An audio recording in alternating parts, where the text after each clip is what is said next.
Dieu ne peut pas permettre qu'après la promesse, pendant la promesse, qu'il rajoute dispensation la loi. Les hommes vont craquer.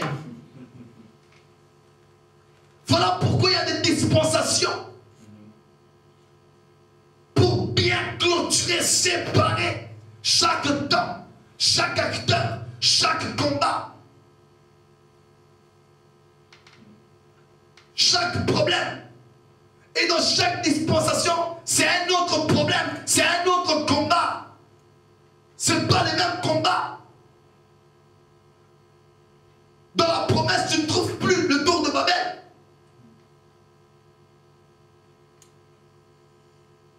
Dans la conscience, tu ne trouves pas la promesse. Ces dispensations sont différentes, les amis. Pourquoi? Parce que les acteurs principaux de chaque dispensation ont obtenu une victoire. Ils ont clôturé leur histoire avec une victoire. Noé a vaincu.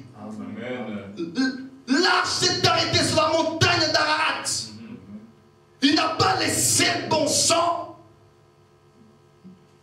Abraham venir et trouver des eaux partout sur la terre. Amen. Alléluia. Amen.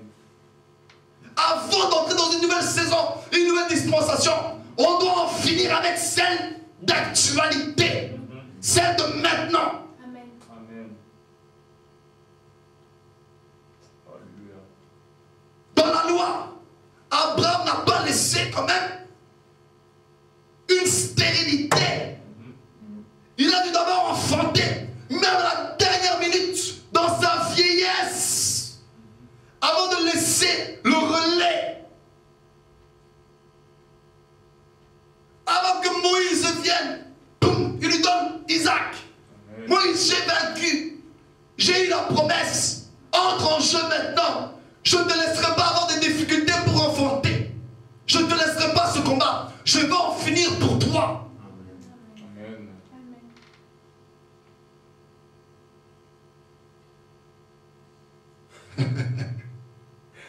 Gloire à Dieu. Amen. Termine cette saison. N'entre pas avec tes problèmes dans la nouvelle saison. Ça ne tient pas la route. Je ne sais pas comment est-ce que les hommes de Dieu ont orienté leur prédication. Je me pose des questions. Je ne juge pas. Je me pose des questions.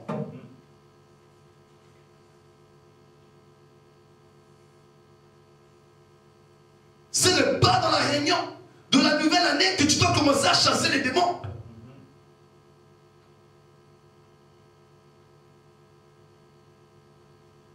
Tu dois au contraire discerner cette année quels seront les combats.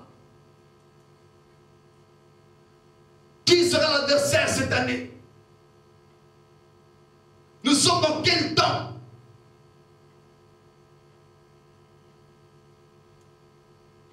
Voilà pourquoi Dieu dit à Moïse, demande à vos voisins, les Égyptiens, qu'ils vous donnent tout ce qu'ils sont. Parce que cette fois-ci, je vais en finir avec Pharaon. Il vous laissera entièrement libre. Entièrement. Parce que Dieu sait qu'une délivrance peut ne pas être entière. Tu risques d'entrer avec la moitié des démons 2011 en 2012. Satan doit entrer dans une nouvelle saison qu'on appelle la précipitation. Il a été précipité par terre. Il prend la moitié, il prend un tiers des étoiles en tombant. Il quitte l'atmosphère céleste. Il quitte le royaume de Dieu. Il quitte un temps favorable, l'éternité, qui n'est même pas un temps d'ailleurs. On ne peut décrire l'éternité, c'est un mystère. Il quitte cette atmosphère-là, l'éternité, la gloire, la sainteté. Mais il décide de prendre un tiers des étoiles.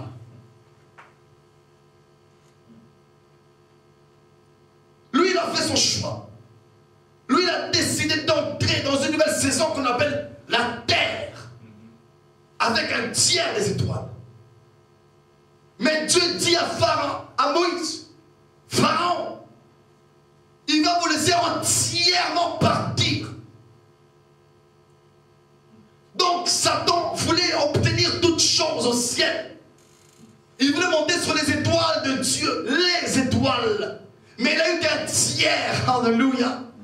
Mais nous, lorsque nous changeons de saison, lorsque nous les chrétiens, nous entrons dans une nouvelle dimension, nous exterminons entièrement nos ennemis. Alléluia, amen. Amen. Nous entrons entièrement avec nos bénédictions.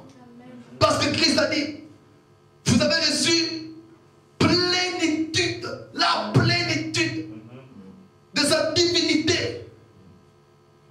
Nous avons reçu grâce pour grâce de toute sa plénitude. Amen.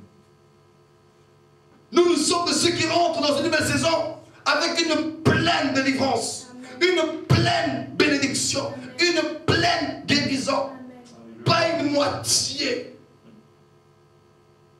pas un tiers, pas un quart, pas un demi. Une entière délivrance. Amen. C'est ce soir, les amis. Le combat, c'est ce soir. Amen. Ils ont dit dans Luc, Matthieu 21, Hosanna, quand Jésus était arrivé dans Jérusalem. Le jour de Nouvel An, c'est Hosanna. Alléluia. C'est la célébration, c'est le jubilé, c'est les danses, parce qu'on a vaincu 2011. Alléluia. Parce qu'on a vaincu le passé.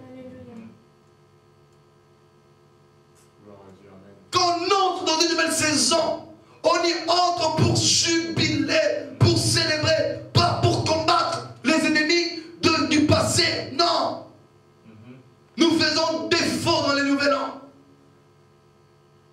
Dieu me montre, Dieu me révèle. Cette année, il va te délivrer. C'était ta grand-mère qui te liait.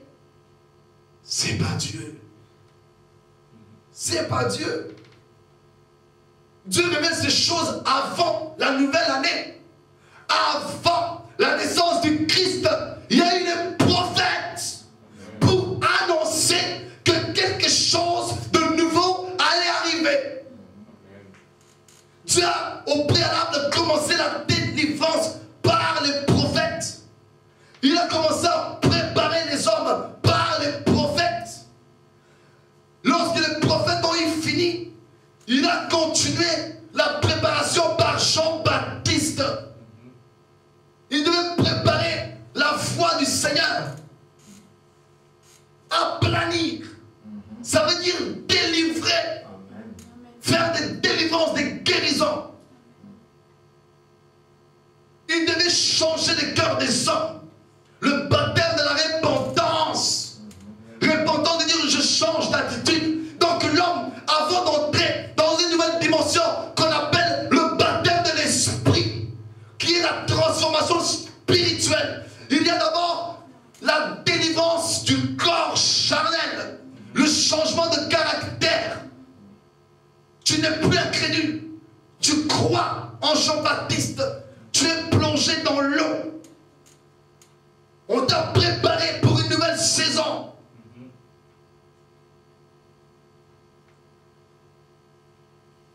Ce n'est pas pendant que Christ est là que Jean-Baptiste a commencé son ministère. Non, il doit la commencer avant la nouvelle saison.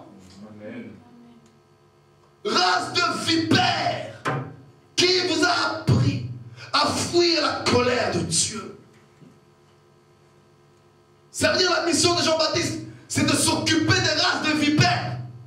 Parce que la postérité de la femme doit venir écraser la tête du serpent. Amen. Il va le faire à quel moment? Écraser la tête du serpent avant le baptême de l'esprit. Il ne peut pas écraser Satan pendant le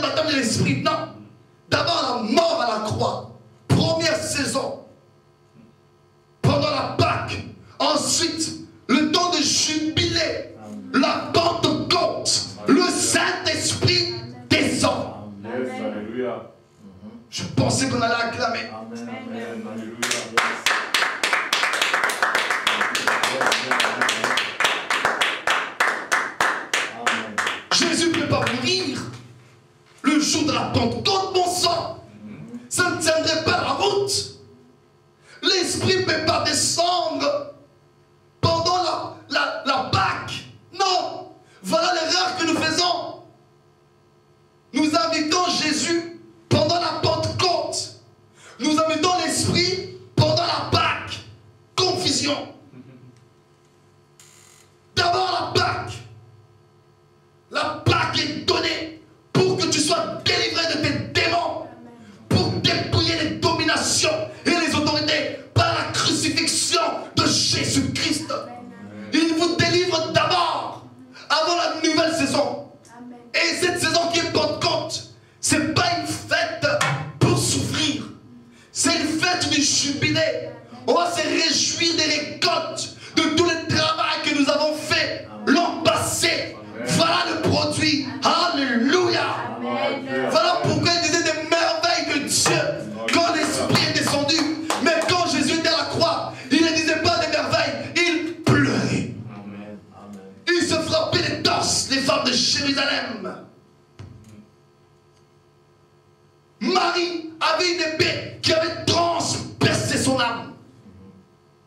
Qui aime ce message? Alléluia.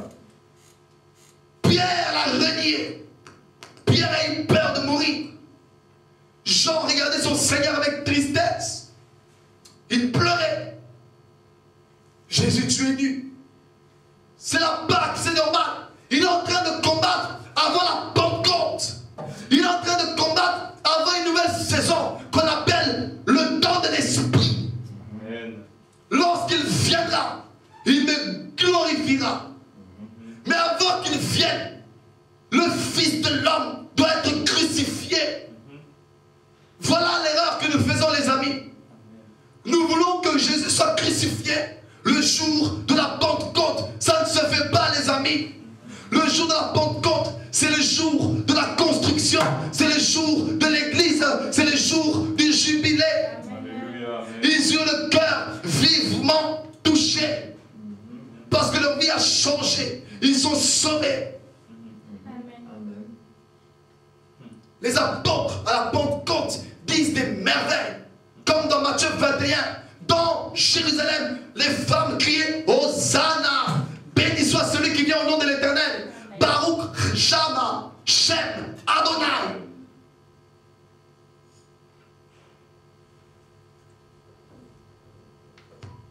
Tu ne peux pas dire Baruch Hashem Adonai avant Jérusalem.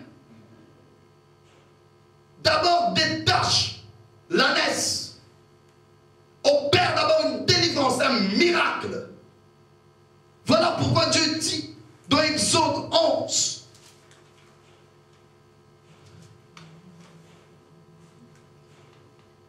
Verset.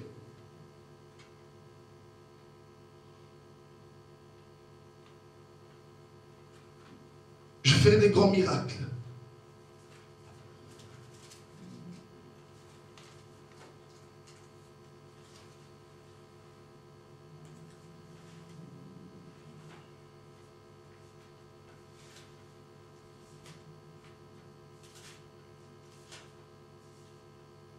Verset 9. L'Éternel dit à Moïse, Pharaon ne vous écoutera point, afin que mes miracles se multiplient dans le pays d'Égypte. Dieu doit multiplier les miracles dans l'ancienne saison. Tu t'attends à quoi? Les miracles ne se produiront pas seulement après la nouvelle saison, non. Les miracles doivent se produire pendant la dernière saison. Vous voulez un miracle?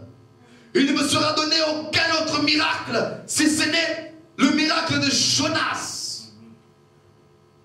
De même que Jonas fit 3 jours et 3 nuits dans le ventre du poisson, il faut de même que le Fils de l'homme passe 3 jours et 3 nuits dans le sein de la terre. Voilà le miracle que je vous donne. Une délivrance du corps, une délivrance de l'âme, une délivrance du mental. Je vais vous aider à avoir le renouvellement de l'intelligence. Pourquoi? Parce que le serpent a tout fait pour que vous obteniez la connaissance par un moyen frauduleux. Vous êtes devenu intelligent. L'intelligence que vous avez eue, ce n'était pas moi le canal. Le canal, c'était Satan. Le jour où tu en mangeras, tes yeux s'ouvriront. Elle est devenue intelligente. Précieux pour ouvrir l'intelligence. Voilà pourquoi elle a mangé. Voilà pourquoi Christ doit renouveler cette intelligence-là. Recommencer. Créer une autre intelligence. Parce que les choses qui vont arriver, wow, ça va te dépasser. Quand l'esprit va venir sur toi, ton intelligence risque de péter les plans, comme on dit. Tu risques de dérailler. Lui, il n'est pas Jésus. Lui, il fait des choses autres que Jésus. L'esprit. Lui, il risque de te scandaliser. L'esprit. Lui, il risque de te choquer. Mais pas Jésus. Dans Matthieu 21, on dit,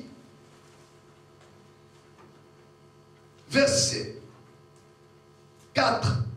Or, ceci arriva afin que s'accomplisse ce qui avait été annoncé par le prophète. Dites à la fille de Sion, voici ton roi vient à toi, plein de douceur, et monté sur un âne, sur un ânon, le petit d'une ânesse. Il vient à toi, plein de douceur. Jésus, lui, il est plein de douceur, mais par l'esprit. Quand lui descend, il descend en feu. On appelle ça le baptême du feu.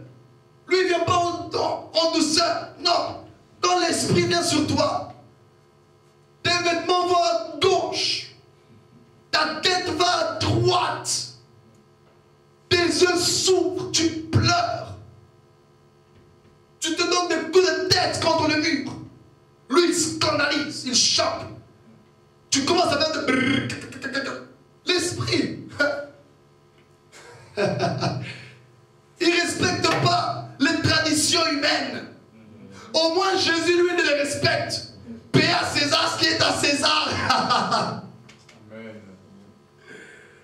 De qui est cette effigie? Donnez à César ce qui est à lui. Pierre, un tes blagues, je sais. Normalement, c'est au monde de me payer les impôts. Je suis le roi. Mais il ne faut pas les scandaliser. Quand l'esprit vient, il scandalise. Il pousse les gens à dire, ils sont pleins de vin doux. Ils sont scandalisés. Il va des gens faire... Et il les scandalise. L'esprit ne respecte personne. Aucune langue, aucune tradition n'arrête l'esprit. L'esprit peut pousser un Congolais, parler en chinois. Amen. Dire des choses bizarres en chinois. L'esprit peut pousser Esaïe à marcher nu dans une ville qu'on appelle Jérusalem. L'esprit peut pousser Ézéchiel à manger des excréments. Or Jésus, lui donne du pain, lui donne du miel, lui, il donne du poisson. Mais quand l'esprit descend, Ézéchiel mange les excréments.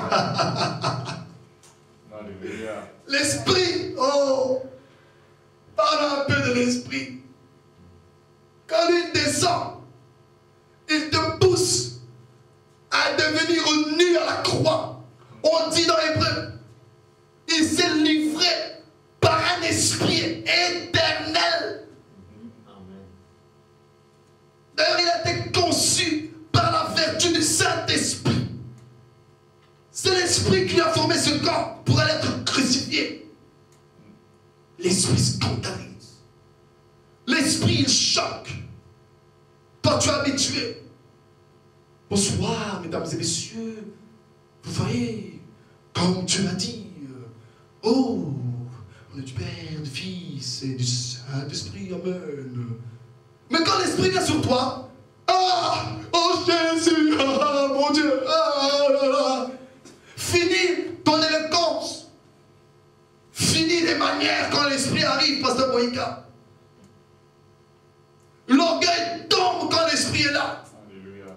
Quand Jésus est là, tu es Belzébul. Jésus dit même, blasphémez contre moi. Moi, je vous pardonnerai. Mais maintenant, le monsieur le Saint-Esprit, hey, tu te cherches des problèmes. Lui, il ne te pardonnera pas ni dans ce siècle, ni dans le siècle à venir. Vous voulez qu'on parle de l'Esprit? Oh, l'Esprit est doux, l'Esprit. Vous voulez qu'on parle de l'Esprit? Vous voulez qu'on parle des vertus de l'Esprit comme je suis en train de le faire? L'Esprit, il est bon, il est gentil. L'Esprit, Saint-Esprit. Oh, Saint-Esprit, tu es amour. Saint-Esprit, suis-je en train de rabaisser l'Esprit? Non! C'est lui qui me dit de dire ça. Parce qu'il ne veut pas que tu te moques de lui. L'Esprit veut que tu le respectes. Amen. Parce que tu as besoin de lui. Alléluia. Il est la dernière étape. Jésus est au ciel. Mais l'Esprit, lui, il est là. Amen. Alléluia. Tu dois compter sur l'Esprit. Tu dois marcher selon l'Esprit.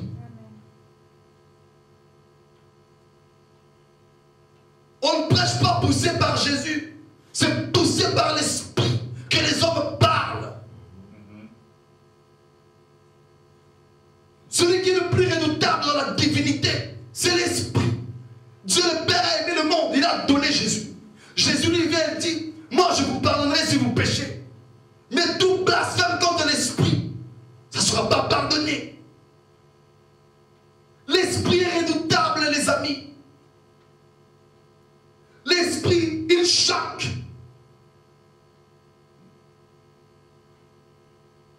L'Esprit pousse Élisée à monter sur un mort, à souffler sur lui. On peut dire, mais toi tu es un sorcier, tu es un fou. Mais c'est l'Esprit qui pousse le prophète à faire ça.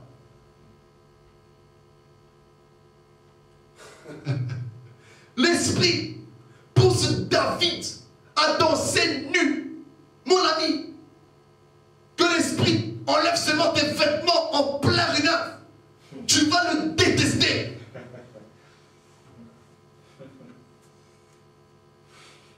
Tu vas le détester. Qu'on voit seulement la force d'un homme, public devant tout le monde. Vous avez compris, hein? Tu vas le détester. Pourquoi tu m'as fait ça? Tu vas même dire c'est des démons. Non, ce n'était pas les démons. C'était l'Esprit.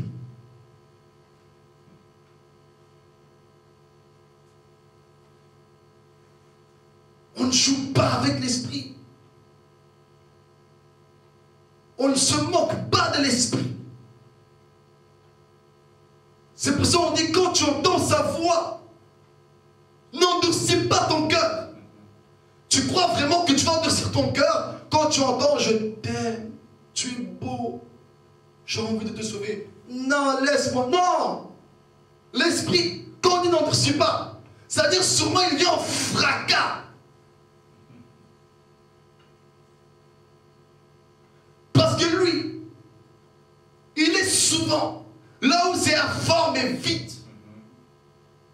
Tu ne veux pas, il passe. On dit n'endurcis pas ton cœur. N'endurcis pas ton cœur quand tu entends sa voix. Parce que tu vas payer le prix fort, le prix plein. Parce qu'il est là pour te soutenir. Il est là pour te relever. Il est là pour t'édifier. Il est là pour te parler de Jésus. C'est l'Esprit qui te pousse à dire Amen. C'est l'Esprit qui te pousse à dire Abba Père. C'est l'Esprit qui prie pour toi. C'est l'Esprit qui intercède pour toi. Alors pourquoi le mépriser? comme s'il n'était pas à côté de toi. Pourquoi le nier? Pourquoi le maltraiter? On ne maltraite pas l'esprit. C'est Jésus qu'on maltraite. Lui, il a des blessures. Lui, il a les cicatrices. L'esprit n'a pas de cicatrices. Il est esprit. Tu ne peux même pas le voir. Tu ne peux même pas le décrire. Ne crois pas parce qu'il est une colombe que c'est une poule mouillée. Fais attention. L'esprit.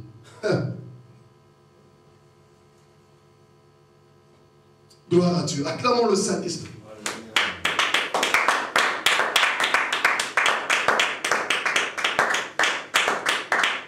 Alléluia. Sois béni, Saint-Esprit. Aide-nous, Seigneur, à ne pas se moquer de toi, de ne pas se jouer de toi, Saint-Esprit, mais d'être correct avec toi, de t'aimer, de te chérir, d'obéir à tes ordres, d'obéir à ta parole, d'obéir à ta loi. Au nom de Jésus. Prenons acte 2.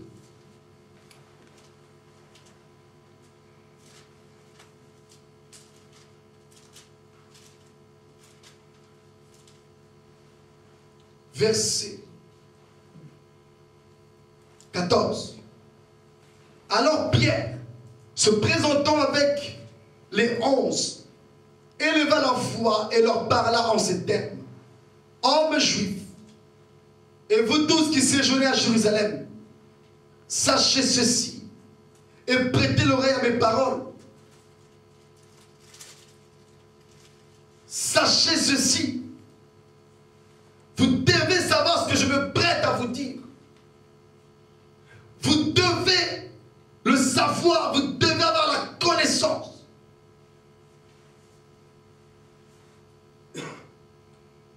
Alléluia. Prêtez oreille. Que votre oreille soit attentive. Ça veut dire maintenant, fini les blagues. Parce que je vais livrer un message important. Le verset plus haut, 12, 13. Mais d'autres se moquaient et disaient, ils sont pleins de vin doux. Pierre dit rien, il accepte. Moquer, rigoler. Mais maintenant, hommes frères, prêtez oreille. Maintenant, ce n'est plus le temps de rire. Ce n'est plus le temps des blagues. Les choses deviennent sérieuses maintenant. Je vous ai laissé trop faire. Maintenant, écoutez. Vous voyez, quand l'esprit arrive, le sérieux vient dans une église. Le sérieux commence quand l'esprit est là. La bassesse tombe. Les plaisanteries cessent. Quand l'esprit est là, les moqueries cessent. Les calomnies cessent dans l'église. L'arrogance doit cesser. Là où il y a l'Esprit Saint. La médisance doit s'arrêter. Là où il y a l'Esprit Saint. Si dans une église, on se moque, le Saint-Esprit n'est pas là. Une église où on calomnie, matin, midi et soir. Une église où on se moque des hommes de Dieu. On se moque des chrétiens. L'Esprit n'est pas là. Ce sont des publicains, des païens. Un pasteur qui fait que rabaisser les membres, il n'a pas l'Esprit. Un pasteur à la chair qui fait que raconter des blagues, il n'a pas l'Esprit. Une église où on fait que se moquer des visiteurs. Regarde comme elle est habillée. Tu n'as pas l'Esprit.